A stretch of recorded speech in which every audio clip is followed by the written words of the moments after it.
And welcome back to Coaching with the Bible. This week, the second portion in the book of Deuteronomy, the book of Dvarim, known as Va'et Hanan. Our subject this week on going above and beyond. Just ask yourself the following question. Do you know someone who at every moment, in every situation, with everything they do, tries to sort of do everything? They try to go above and beyond every single time. They're always going the extra mile. They're always outperforming. They're always surpassing expectations. They're always looking to over-deliver and to overperform. Don't you hate people like that? I'm kidding. We don't hate people. We don't hate anyone. We certainly don't hate people like that. We take inspiration and motivation and energy from people like that.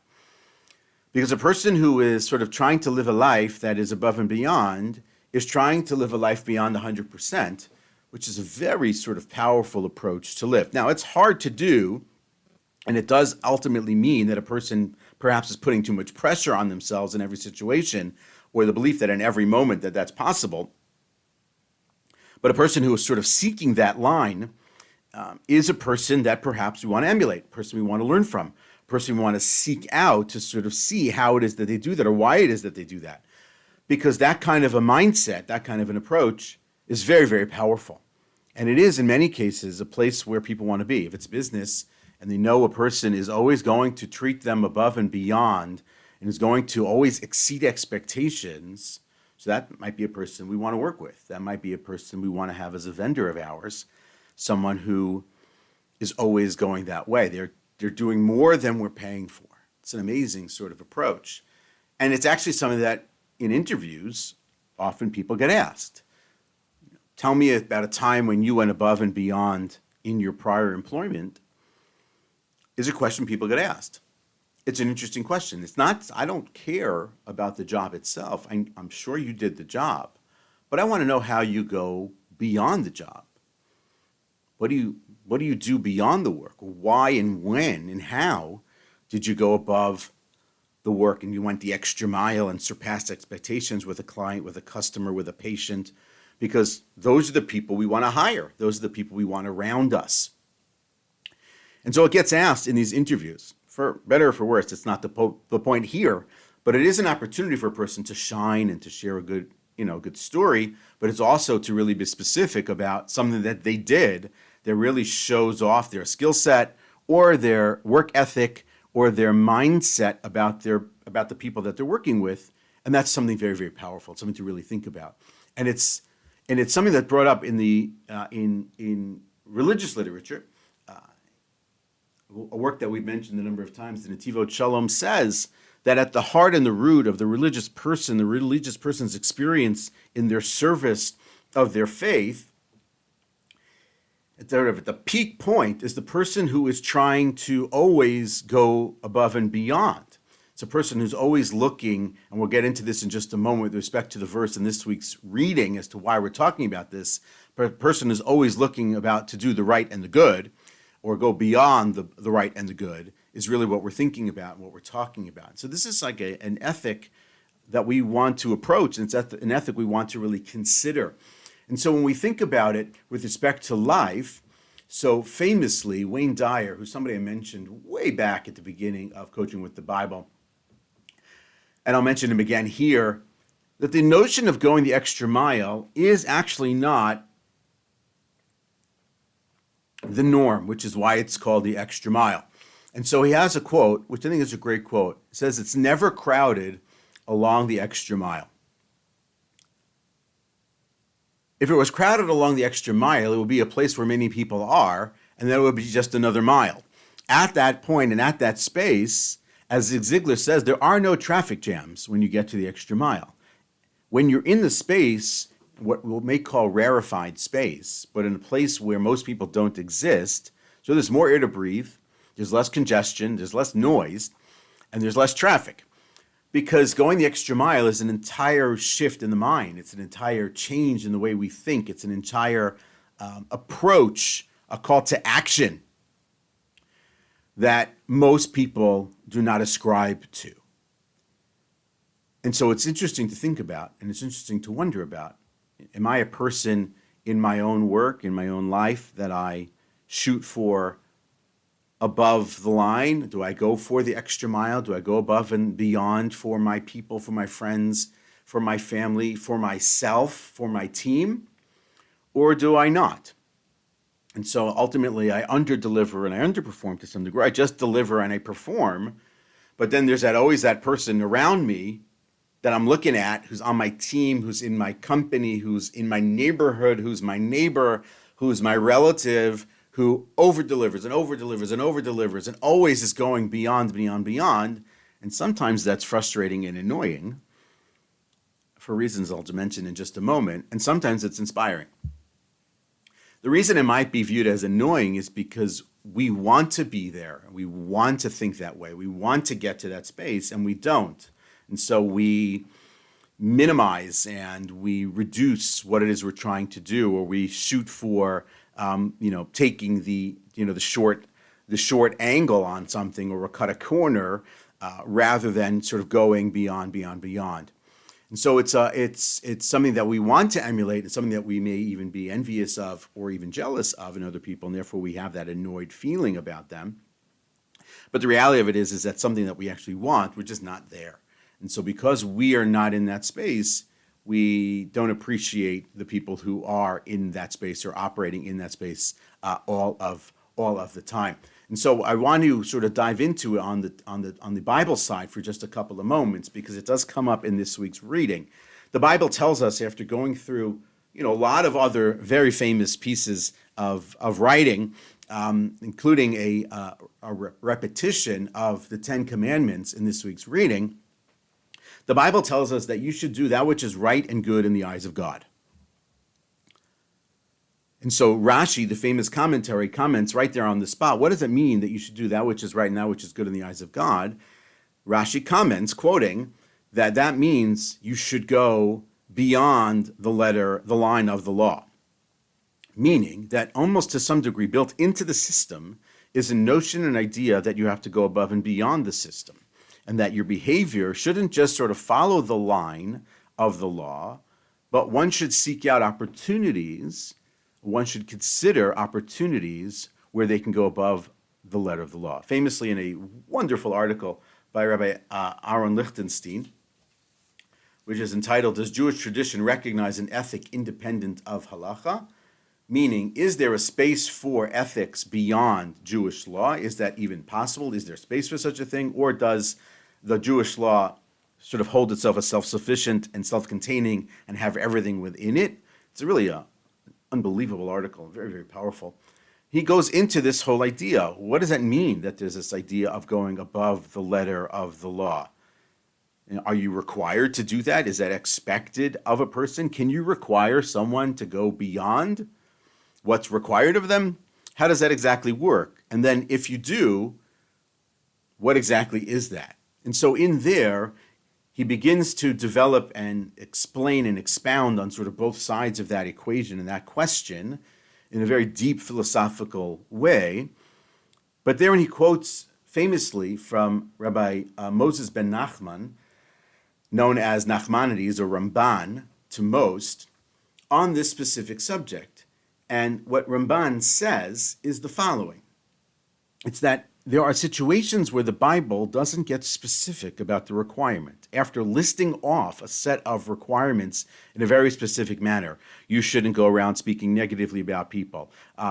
You shouldn't testify falsely in a court. You should give charity. All kinds of different yeses and nos.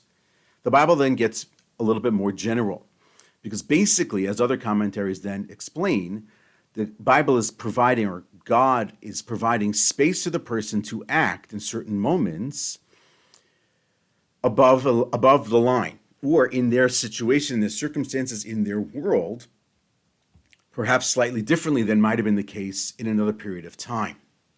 And so giving the person the space to operate above the letter and the line of the law. Ramban also famously makes a similar kind of comment when we are required or the commandment comes down to be holy. That's back in Leviticus. The idea that a person should be holy, Ramban there writes that a person If a person just simply holds to the line of the law, so then that's not where holiness exists. Holiness exists by curtailing one's use of the things that are permitted to them, holding back from an excessive or even to some degree abuse of certain things that are permitted. You can talk about a person who is allowed to drink wine, a person is allowed to eat meat, but if a person is excessive in that, are they violating any law? No. Are they sort of to some degree abhorrent with respect to their behavior? Probably. And so that's where famously sanctity or holiness lies, according to Ramban. And here it's similar, that there's a notion that goes above the letter. And so quoting from the Talmud, there's a famous story that's told about a famous personality in the Bible. His workers had damaged some of his goods, and so he held back.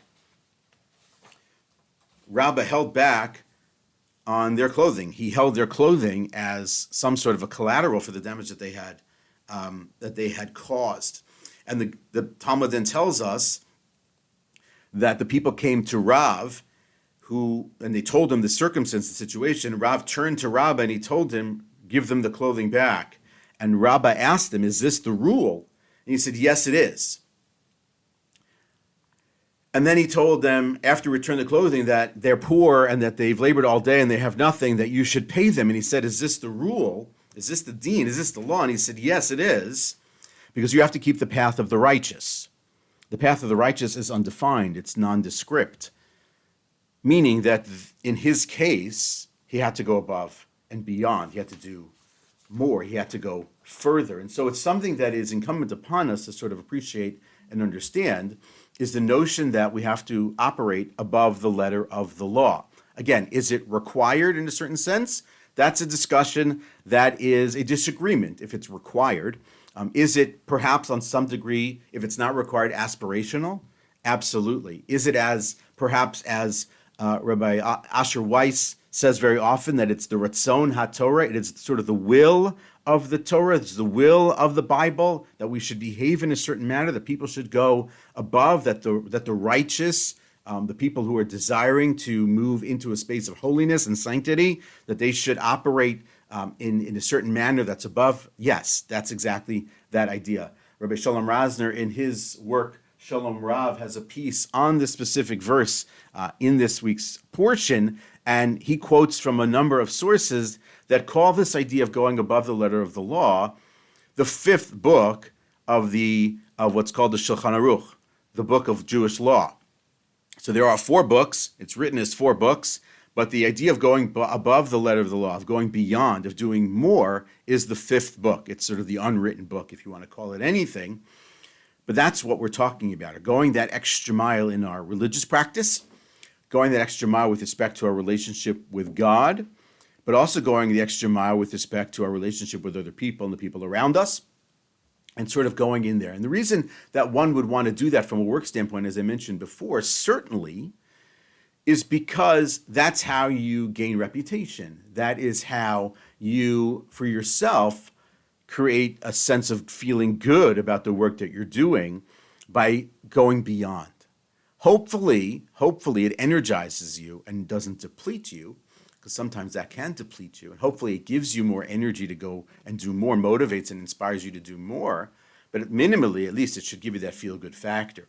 Beyond it, of course, it can help someone boost their career by operating in a mode where it's a power mode of always thinking forward about how they're going to do more and more and more and more for their clients. So it's going to boost the career. It's going to give them perhaps different opportunities. It's going to separate them from the competition, because now people are always measuring, they're always looking, right? People are always, willing to spend more perhaps on the customer experience, of course, success, but also the experience. And so they're going to look at where the lines are drawn. How far does this person go? How far does that person go? That person goes well beyond the cost of my cost to them. And so it's an opportunity to boost one's career. Obviously, you learn more about your clients and your customers and the people that you were around by going this way and by doing this. So there's a lot of benefit to a person to sort of behave and act in this manner.